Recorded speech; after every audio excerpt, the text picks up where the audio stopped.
So I had a big win today. I now have the spindle working.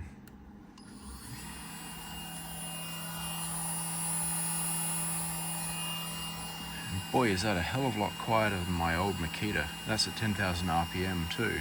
So yeah, if I go up to 20,000, which it's a 24,000 rated spindle,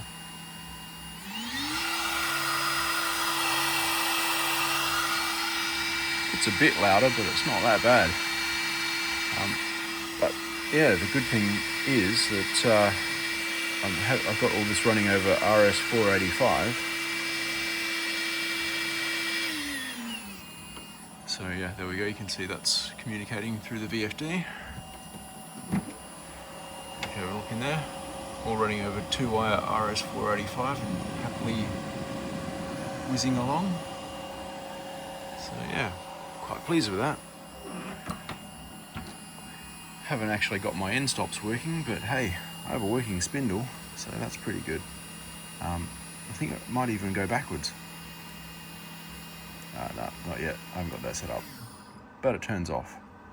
Let's go try going backwards. Ah, it does go backwards. You just have to stop it first.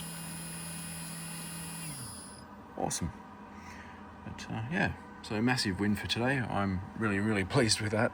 Now I just need to get my end stops working because they've been fighting me a bit. Anyway, thanks for watching.